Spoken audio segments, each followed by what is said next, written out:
What I've always done is I was a firefighter here in Quincy, and then I worked in training. I taught, for John Wood, for, University of Illinois Fire Service Institute. So I used to always ask my kids, and I'll ask y'all, for 20 years on my 4 days off, I was an instructor.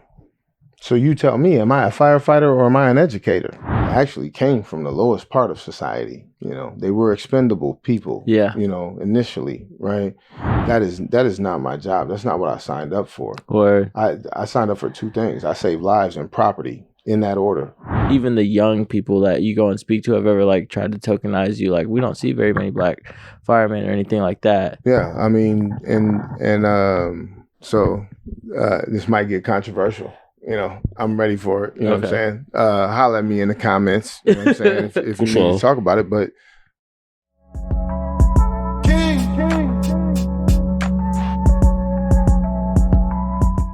What's up, everybody? I'm James. I'm Marcellus. And welcome to another episode of Issa Kickback. Yes, sir. Hey, this week we're kicking in with Mike Dade, Deputy Fire Chief of the Quincy Fire Department. What's up, Mike? What's up with y'all, man? Happy to be here, brother. Man, thank you for coming out, for real. Thank you for having me. All right, but y'all know how we get down. So first off, we got to set the vibe. Go ahead, Celis. I got y'all 1 second. Check it. The losing of comparison. Thinking someone else's path defines your own. Your journey is unique, and no two souls walk the same path. Word. I like that, especially coming where we come from. Everybody wants to kind of be in a rat race with each other instead of kind of defining your own niche of whether it's like cooking or being a fireman or being a DJ or a band planner, being myself, being a podcaster. Nobody wants to do their own thing. Everybody wants to play basketball and smoke some weed. Yeah. So Mike, when you hear that, what do you think? I think that's where we're at right now. One thing about having children, when you become a parent, and I'm a grandfather now. So when you become a grandfather, like even when I look at y'all, like I know y'all, I had the privilege of knowing y'all as young men. As young boys, Yeah. What we know when we look at that youth and that potential, right, is, you really can become whatever you want to be. Like I see the beauty in you. Yeah. You know what I mean? Yeah. I see the potential, and everything that you want to be. I'm like, oh man, you don't even know what you doing it. You know how long I talked about doing this? Yeah. And here y'all are, you know what I'm saying? Y'all younger than me, less resources than me. I didn't even pull the trigger, And so, we all have the potential to do a lot of things and be, who we want to be. Right. But when you actually do that thing, that's what separates you. Yeah. And and that's what kind of gets us all going on our different paths. You know what I mean? Yeah. So again, my path is one that is it might be unique to me. Mm-hmm. But I can't wait to talk about how y'all could have done the exact same thing and probably better, Yeah, word. And still can, We're gonna get chat. What do you think when you hear that? Man, when I read that, when I hear that, it's like when you're that one nerdy friend in the friend group, but you don't want to be the nerd, so you gonna act a fool with everybody else. But it's like, man, I don't really get down like that. Yeah, that ain't you. So it's finding the courage to be yourself and be unique and embrace that path. Because I'm an accountant by day. I'm a nerd. I love numbers. I don't know nobody else that like numbers like I do. You know what I'm saying? So it's just being able to embrace that. And so and with that said, I just hope to motivate people going forward in the same sense.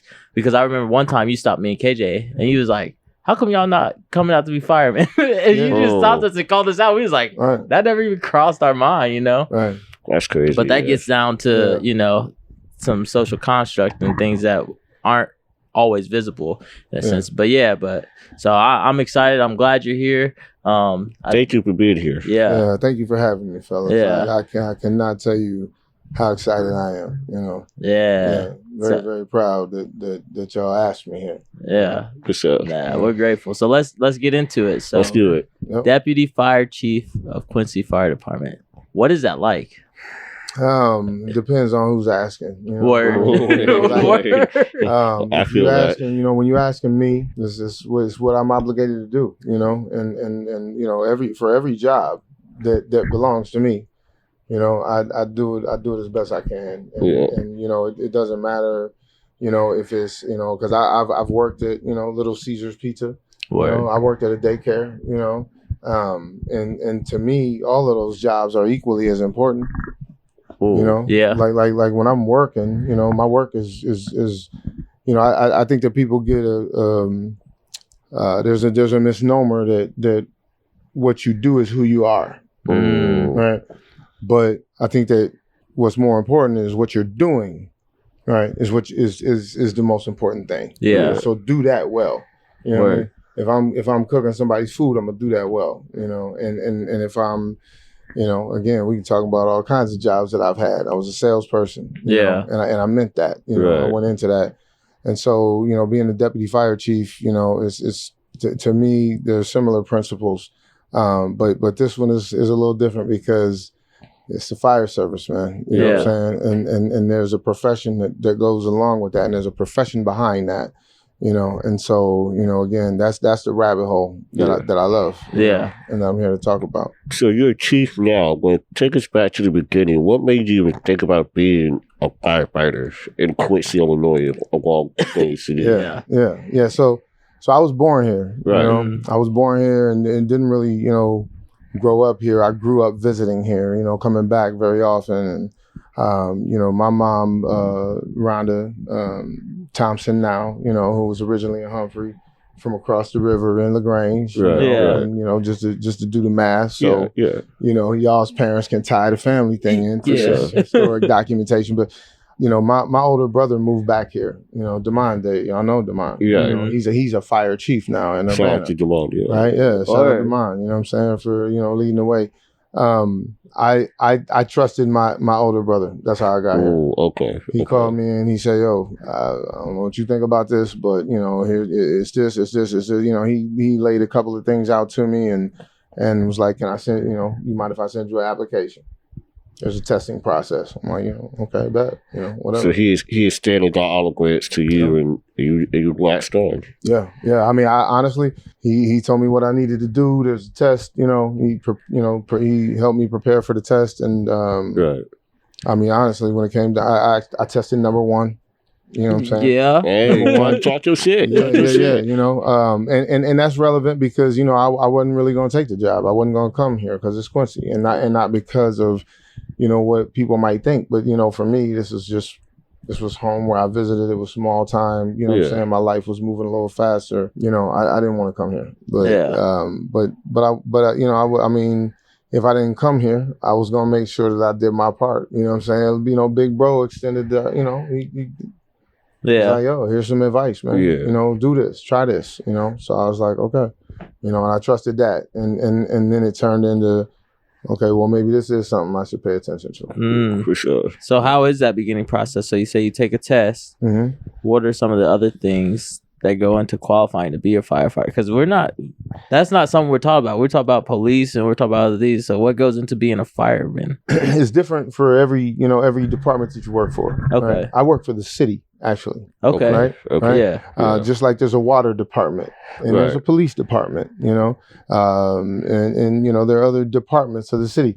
The fire department is one of those departments, you know. Okay. So again, I'm a civil servant. You know, we fill the needs of the taxpayers, you know. Okay. And so our department is public safety, really, you know. So yeah, the requirements are that you have to have a high school diploma or equivalent. Yeah.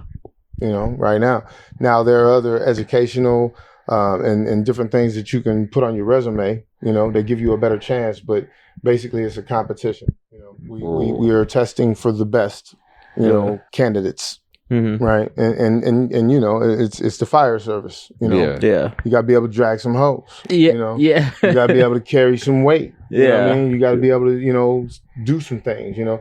You gotta be able to take direction, you know. We're a paramilitary organization. You know, your boss is your boss in a different way than if you do work at McDonald's. So there's some different requirements, but the fact is that if you have your GED or high school diploma in Quincy, you can test. Now, there are things that disqualify you as well, but I've heard a lot of people say they think they would be disqualified, and they disqualify themselves by not even just trying. I ain't gonna go into it on here, unless y'all want to, but there was at least 5 reasons that I knew I was not gonna get this job. I literally was just doing what my brother said to do. Come take the test. Okay.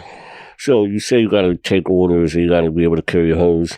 My thing is, you didn't think about like just going to a fire and just being in fire? Like you weren't scared about that? Like I've seen a house on fire before. My first thought wasn't to run into it. Yeah, no. I'm not the same person doing that, today as I was, the week before I got here. Yeah. I would argue that it's probably more scary to go diving in the ocean with no scuba gear, but people do it, and they have no protections, and people have done that with no education or preparation. They just like, I want to know what's down there real deep. And they held their breath and they just damn went. And so, we have a totally different approach. We're trained. It's a science, Yeah. Right. It's almost like, you hear people talk about football players are dumb jocks. Yeah. Till you look at an NFL playbook. Yeah. Right. You got to be a little bit of a genius to even know what, So, it's all about how you prepare and what it is that, that you do. I mean, if y'all want to get down, we at some point we can take the podcast to the training facility and I'll get y'all in some bunker gear and we'll put y'all in a room on fire. Hey, we could do that.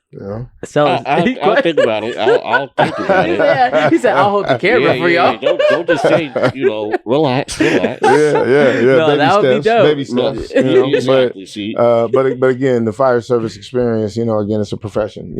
Absolutely. When the day you get hired on, you come, and that's what I do. I'm in charge of personnel education, standards, training, certification. So for sure. licensing, So I've been doing training all my fire service career and preparing for it. So again, you're not, the job of the firefighter is to be trained and prepared to do something like that. Then it don't look so scary because we're going to give you the equipment. We're going to give you the education and the understanding of what it is that you're doing. You know what I'm saying? Like, again, we're not just running into the building. Yeah. Right. If I'm being real, I'm tactically containing that whole incident. I'm mitigating a problem. Yeah. Right. And I'm prioritizing the emergency. You know what I'm saying? Yeah. So were there ever any like hesitations when outside of you like mentally like I'm just doing what my brother's saying, what outside of that hesitation were there any others that you faced? Like once you got the job, what keeps you in it? Right. That wasn't on the list of questions. No, that's cool.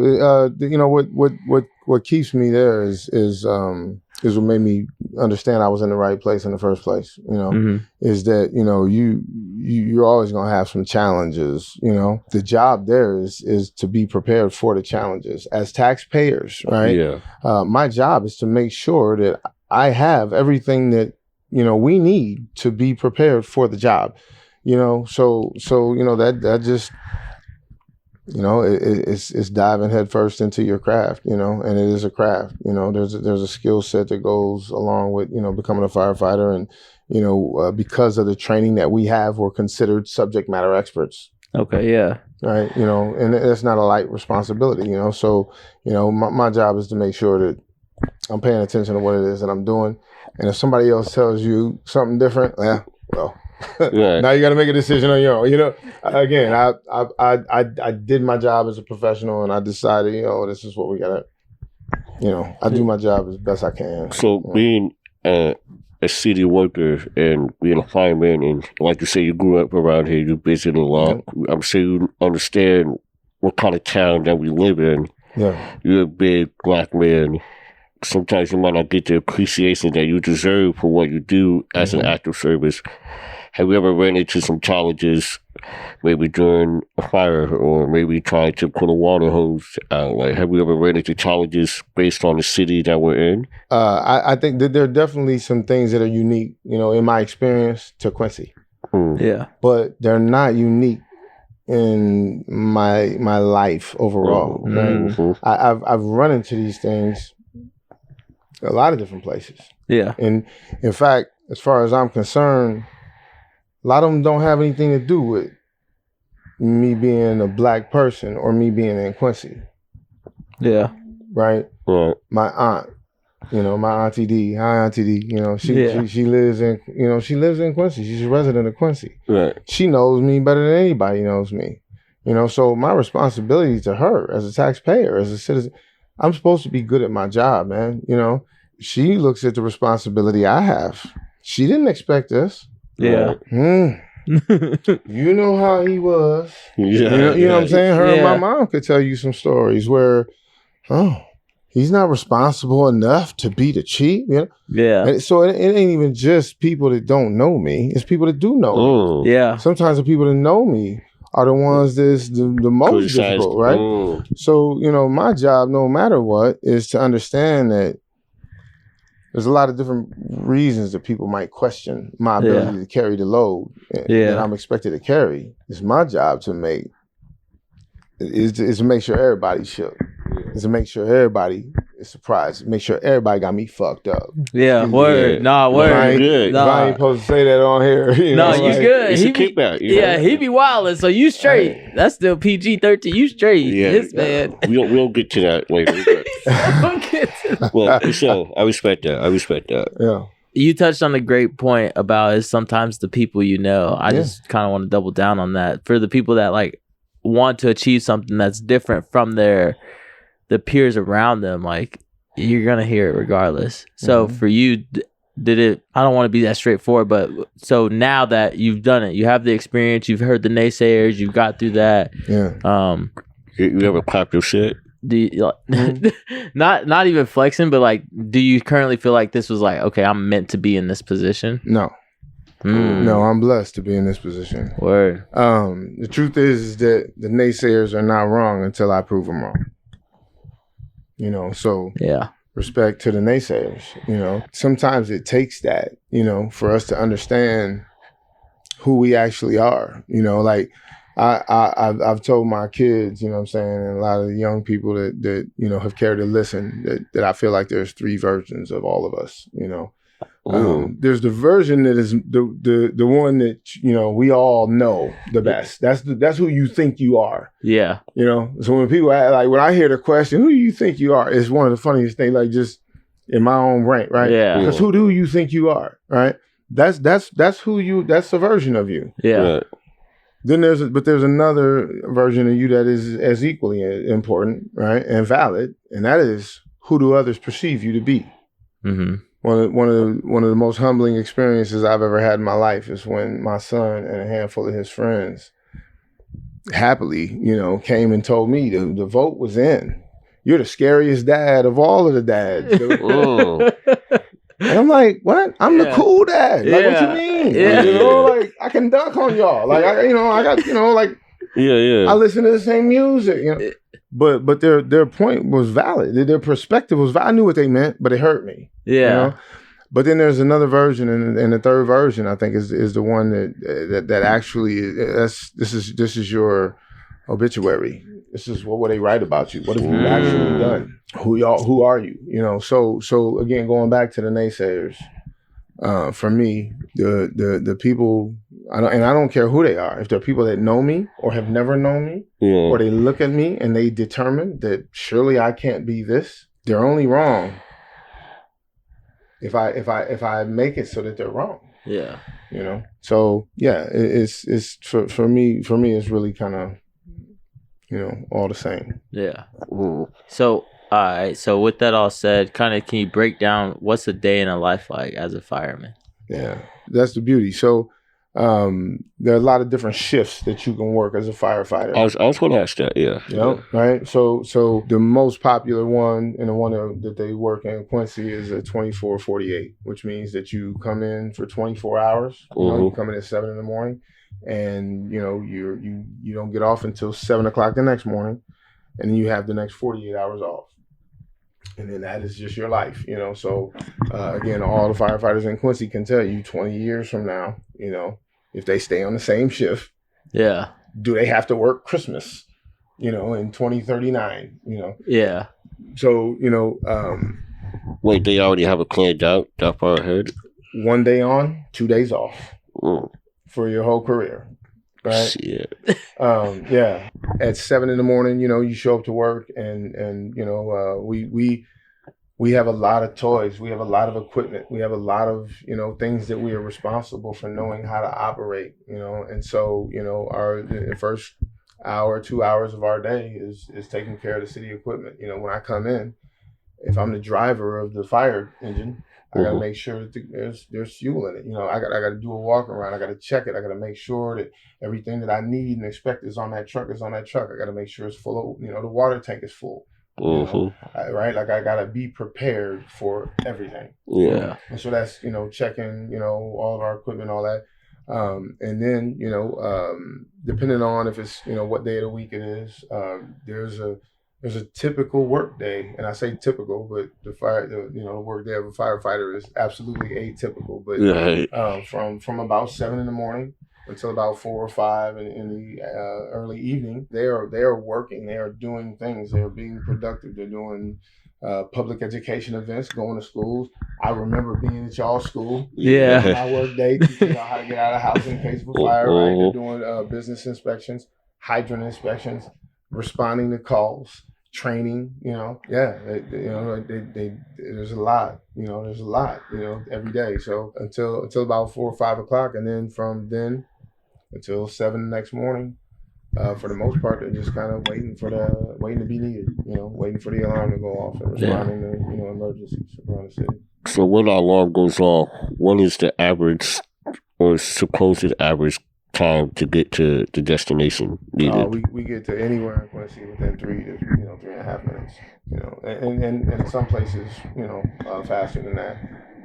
Statistically, as far as the number, and I won't get into the numbers, but Quincy has a very, very more than respectable fire department in the state of Illinois. Absolutely. Fire service, Word. Yeah, there's good service here. Can you break down some of the training that you have to do to even get into on to the 24-48? Like you gotta be a medic, don't you?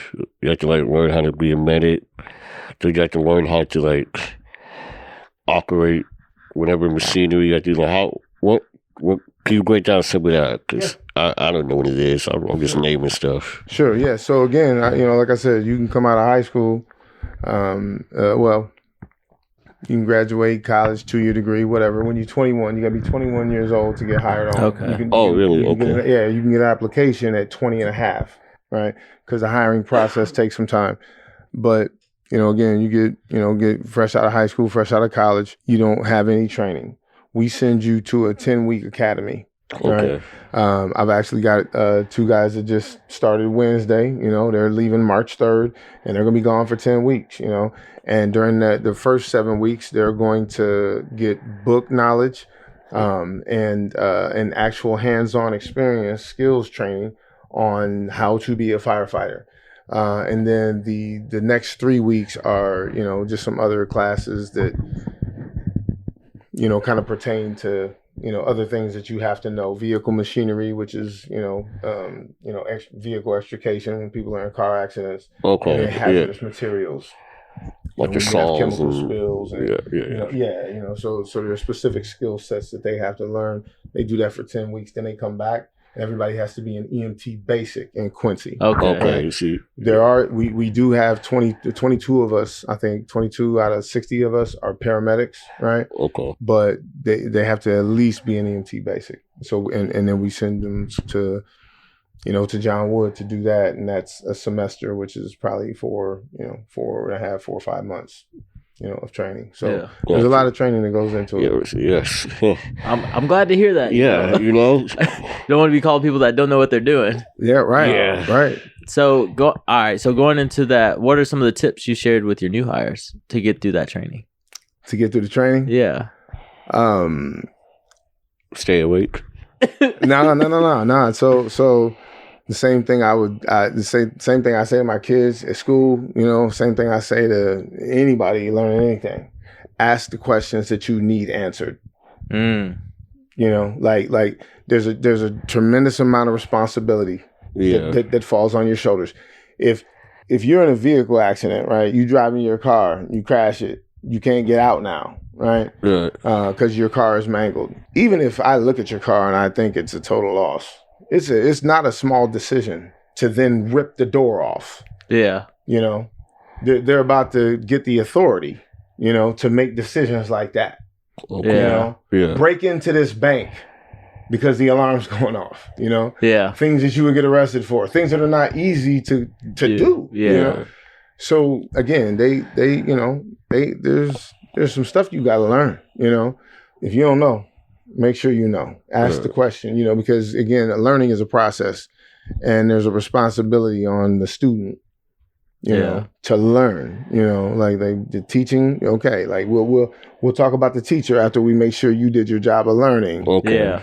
So that's what I tell the young people. I'm like, there's a lot they're going to throw at you, man. A lot of this might not make sense. It's not common knowledge. So ask the question if you need to ask the question, if you need to answer it, if you don't know. So say that thinking about joining the fire department, what was something that you would say to them before committing to the fire department, before they made that commitment to the fire department? Go find out what it's about. Again, every fire department is a little bit different. Every, when you work for a fire department, you work for the municipality or the city, right? The city administration. And in the city of Quincy, you can have a high school diploma or a GED to come on. If you want to be a firefighter in Naperville, you got to be a paramedic, or they won't even give you an application. They get to make those decisions. Each city gets to make the decisions. So the first piece of advice I would give is find out what you need to do, and then do those things. Both of my kids, my son Mike, what up Mike, and Layla, killing them, SLU right now. Shout out to them. They both wanted to go into some, part of the medical profession. In some, form. And I'm like, okay, well then go get an application and be a janitor at the hospital. Because you're gonna learn about it. You're gonna be there, get down off your high horse and go learn something. That's real. That's real. Yeah. So what would you do if it was a young kid that they don't have someone like you in the community stopping them at Walmart saying, why don't you try this? They don't have teachers that are like, oh, there's this program. They're so disconnected that when you come speak to the classroom, they're not paying attention.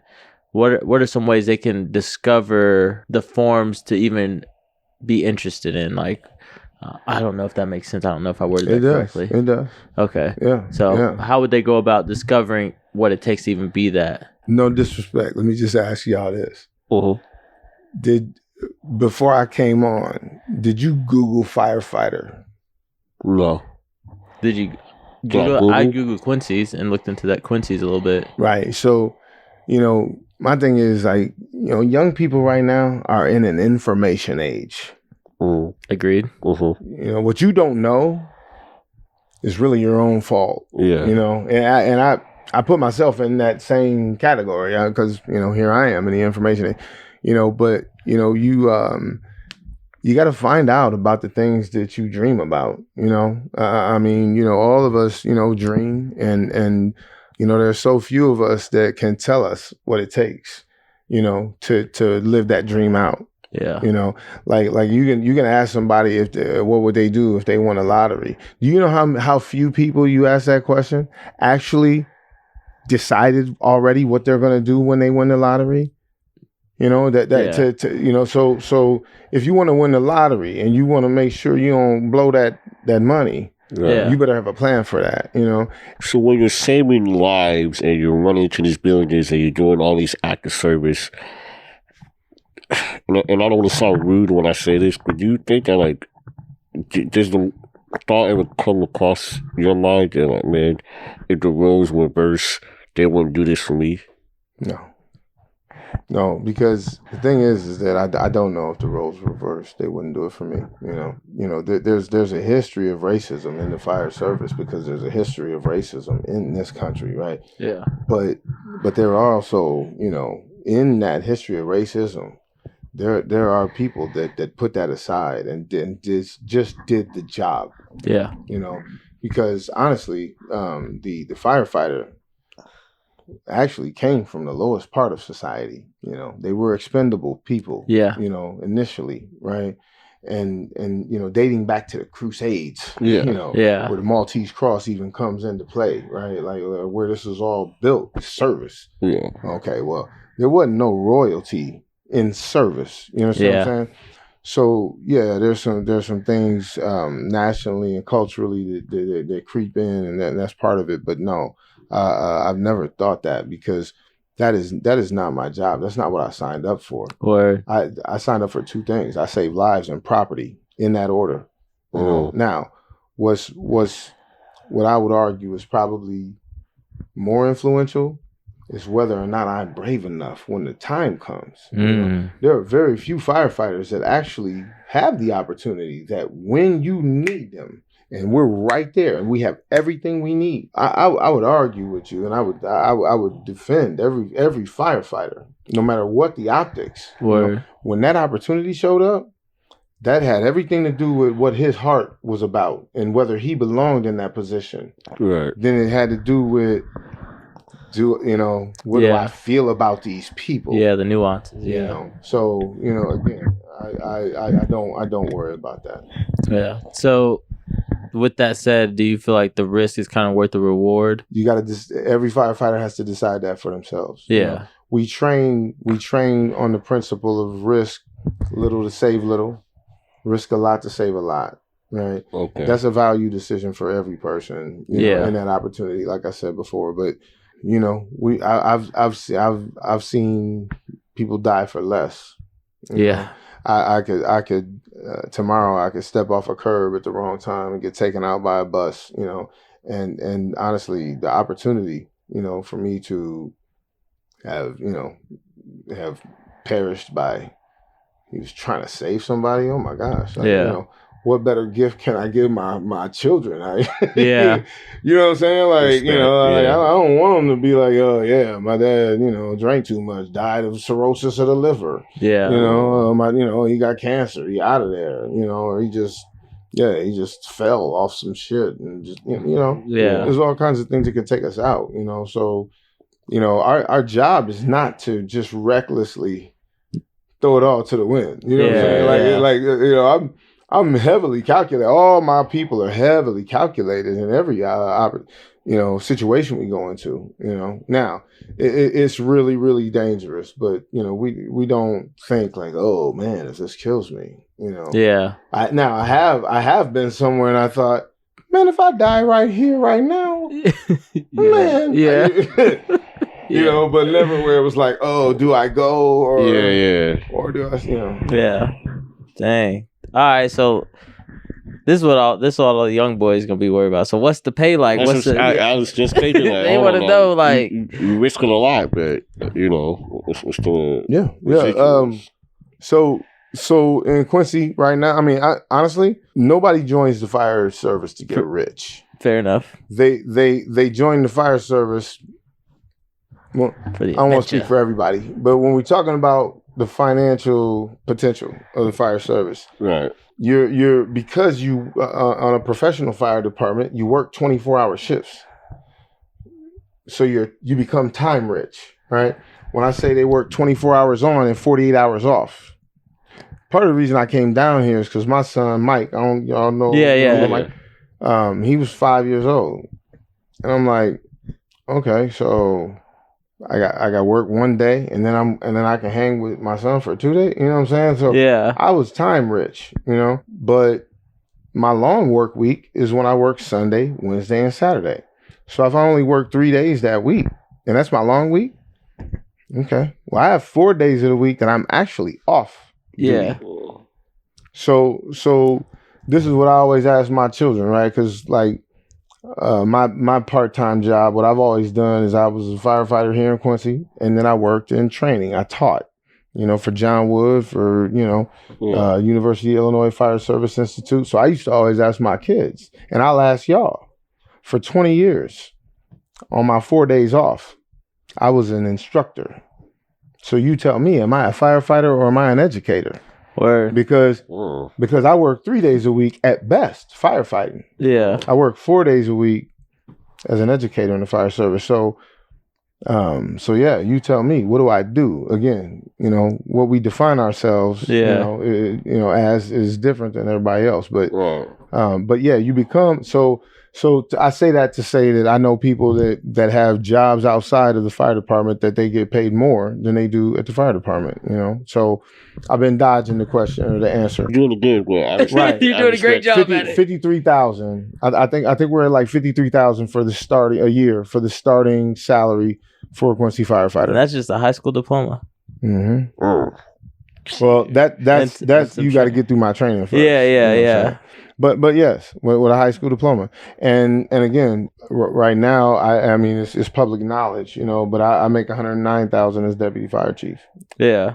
So you're talking to 53,000 in Quincy. The actual fire chief is around 113,000 right now. That's an honest living. Yeah, those are big numbers. Yeah. I mean, especially when you look at Quincy, the cost of living here is relatively low. So yeah. Yeah, it's a good living, because now I don't work 24/48 anymore, but my time off I can do with what I want. Yeah. So no, that time rich is crazy because I don't think people really think like that. They heard the 24 hours and they checked out, but when you hear that 48, you wake up, you don't got to work today, you don't got to work tomorrow. You said 3 days, that's a long week? Shit. Sunday, Wednesday, Saturday. I wish I had that. That boy talk about, maybe I will try on that gear. I ain't doing that, but I more respect Chancellor Game. So have you ever felt like, not within your staff or your crew or other firemen or like really the community, do you ever feel like even the young people that you go and speak to have ever like tried to tokenize you? Like, we don't see very many black firemen or anything like that. Yeah. I mean, and this might get controversial. I'm ready for it. You know what I'm saying? Holler at me in the comments. You know what I'm saying? if you need to talk about it, but I don't think the token is always necessarily bad. Okay. I think the token is I think it's about how you go about it, right? Because if you, I've never done some shucking and jiving. Word. To represent who I am. Yeah. Right. If I did, if I did some shucking and jiving and I'm trying to please massa to outdo another black firefighter so I can get the part. Yeah. I would feel like I'm the token, Yeah. But I have absolutely been sent places because I'm the black firefighter, and I wear that as a badge of honor. If it's me that has to expose some older white person in this community, that the black guy on the truck with braids, that was the paramedic that. It was the only one on the truck that was able to start an IV and push the drugs to save, the light, whatever. I'm totally okay with being that dude, if that's the token, Yeah. But, I'm never gonna, come tap dancing into the room like, hey, the fire department. No. So, but I've been that, for people in the black community before, Yeah. I mean, one of my biggest pet peeves, man, is when people need to introduce me connected to the fire department to justify whatever their relationship is with me. I hope that y'all invited me just because I was kind of ill growing up, and y'all were like, "Oh, that's what I brought it up, right?" No, but you know what I'm saying. Just real talk, like. I mean, again, I've never felt like the token, but I know I've been the token before. Yeah. I know that there have been people that have said, I have a black friend, and they were talking about me. Yeah. You know? Yeah. And their relationship with me was that strong that they felt like it was an actual defense when we all know that that's the proof that, you know, you know. But yeah, man, I may have been the token, you know, but I've never outright earned it, you know. Yeah. That's an ill way to look at it, though. I like that. So I didn't really cut you off. I'm just saying the process and like he's right, because like you weren't always, you and your brother weren't always the two that like, I don't know, firefighters. Oh yeah, dude. Yeah. You know what I mean? Yeah. So like you're right when you say the token or tokens, I guess. If that makes me token, okay. You know, like because there are gonna be some people in the comments that's gonna be like, oh, he the token. Okay, you're not wrong. Yeah. Whatever, you know. But I ain't never, you know, I ain't never gone out there and intentionally subjected myself to tokenism. Yeah. You know, but I am okay being the first black dude with braids that somebody knew worked on the fire department, being the first black dude that somebody was cool with saying, yeah, that's my guy. Yeah. You know what I'm saying? Whatever. You know, if that makes me a token. So be it. Nah, to a lot of us, you're a beacon of hope.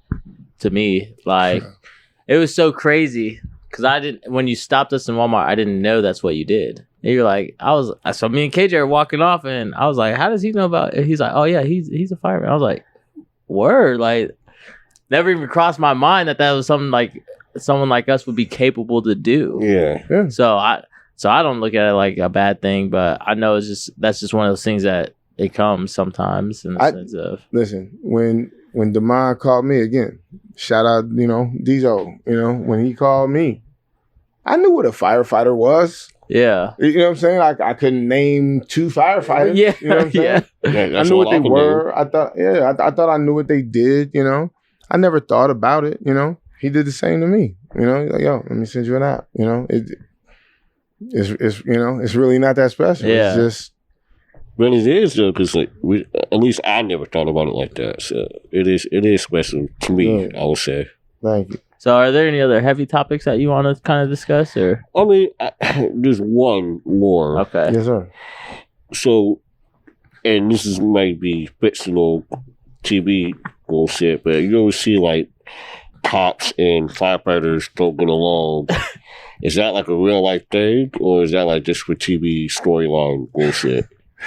I would say that there's a problem in your city if there's not a little bit of rivalry, you know, friendly rivalry. Okay. Between police and fire. Yeah. Right. Okay. To an extent. But I think it depends on, you know, the city, you know, and the department. I mean, you know, because without getting into it, you know, there's real politics, there's real numbers, there's real dollars and cents, there's real decisions that are being made, you know, that you know, within the city, you know, within, you know, individual cities affect, you know, and you know, the service. And you know, there are some cities where the fire department might, you know, get more respect and attention than the police. But, you know, there are real beefs, you know, out there, you know. But as far as public service goes, I think that for the most part, in you know, by and large, you know, fire departments and police departments serve the citizens in the same way. Yeah. You know, with a different role on a scene, you know. Every emergency scene is a little bit different, but you know, for the most part, I think that exists. I mean, me and the fire chief Adam Yates, and you know, Adam will tell you I burn Adam all the time. Yeah. You know, on the jokes. You know, we do career fairs. You know, and my favorite joke is, what's the difference between a firefighter and a police officer? Well, the police officer still wants to be a firefighter. You know, and you ask a lot of them, and yeah, they took the test. I mean, we're the good guys. Yeah. We don't write tickets. You know what I'm saying? We don't, you know, right? Like again, you know, I mean, ever since the you know, the 60s was done, you know, and the fire hoses were used, you know, in riot control. Yeah. You know, okay, yeah, we more on the good guy side of things, you know. So yeah.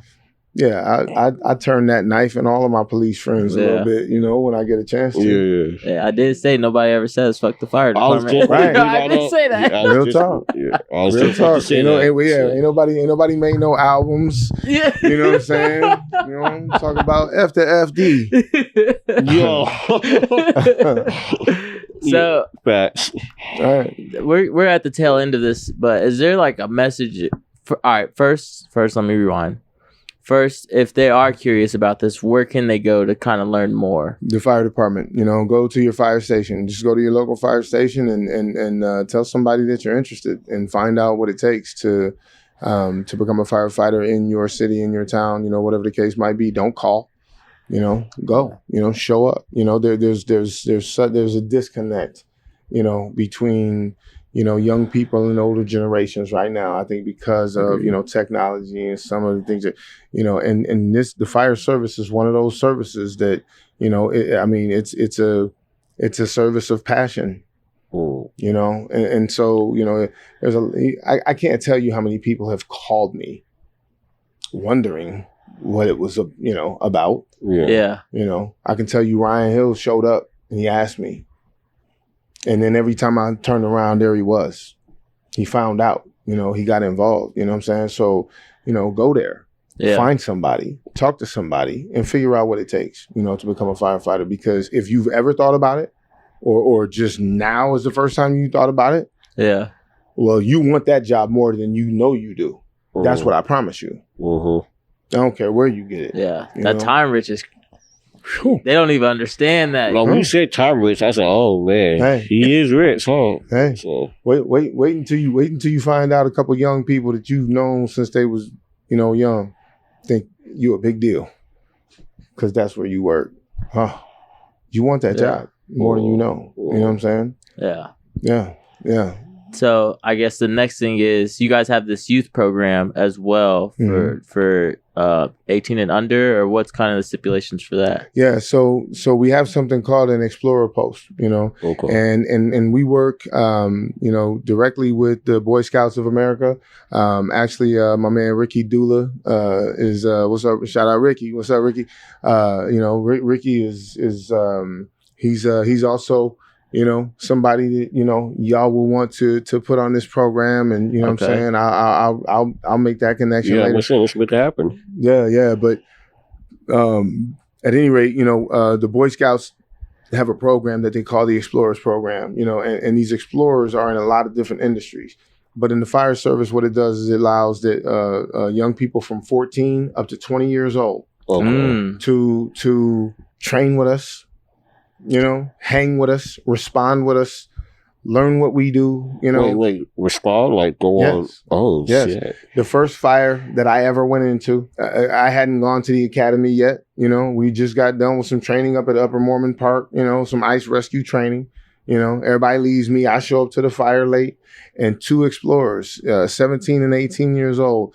Scott Hayden, what up, Scott? Scott is one of the young firefighters on Quincy's department now, and Kyle Dixon.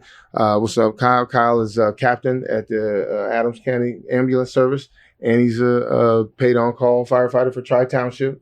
These two young men at 17 and 18 years old got 26-year-old Mike Dade dressed and sent me into a fire. And then when I came out, they turned me around, changed my bottle, told me how to find my crew again. It was one of the most impressive things I've ever seen. But They got to ride along with us. Our explorers can come, ride along, hang out in the morning, do the truck checks, do the business inspections, everything we do, eat with us, hang out, kick it, and just kind of, network and learn the job. It's the illest opportunity nobody takes advantage of. We still have, I want to say, 7 spots open for young people, but yeah, the Explorers program is an awesome program for people that want to know what it's like to be a firefighter, and again, even if they don't become firefighters, the fire department in Quincy raised me, man. Yeah. And there's a lot of good networking and you talking about 60 of the most resourceful, empathetic, well-intentioned, people in the city. Yeah. You know, that you get to network with and hang out with and learn from, you know, that they want to teach you, you know, they want to be involved, you know, they want to share what they know and what they do, you know. So all you got to do, the Explorers meet the first and the third the first and the third Tuesday of every month. Okay. All right. If anybody has somebody that's interested, send them down to the fire station. Have them call Central Fire Station, you know, have them come down and just show up. Just show up. You know, they meet at 5:30. You know, again, first and third Tuesday of every month. They meet at 5:30 down at Central Fire Station. Come check it out. If you don't like it, you know, no strings attached. But I promise you, you know, we'll get our hooks in more people than really wanna, you know, because again, it's wow, it's an addiction. It's a really, really cool thing. So send your young people down. You know, send y'all young people down. Yeah, those that are interested, definitely walk in and get in tune. Yeah, and I'll put the details and addresses and stuff in the description of this, so you guys can check it out. And I guess to wrap it up, what's one message you would leave to the youth about what you do, who you are, and just navigating life in a sense? I'll throw the attention back to YouTube, you know, and I'll say, pull the trigger, do it. You know, again, for y'all to be here to, you know, to create this platform, you know, for me to speak to young people too. Yeah. You know, I would say do it, you know, quit talking about, you know, don't tell nobody what you finna do. Just do it. Yeah. Explain to them how you doing what you're doing, you know, and again, maybe you don't even know why yet, but you know, I've talked to a number of my friends, you know, over the past 10 years, especially since 2020. Yeah. About a podcast, man, and here y'all go, you know what I'm saying? And so I would say do that, you know, just go on ahead and go, man. Word. You got anything else for him? I learned a lot. I gained a lot more respect for you and your fire department and the rest of you guys. I ain't doing that shit though. Honestly, no. Please and thank you for. I appreciate you coming in, man. All right, Mike Dade, Deputy Fire Chief of Quincy Fire Department. Thank you for coming to kick it with us. With that said, I'm James. I'm Marcellus. And this was the Kickback. Peace.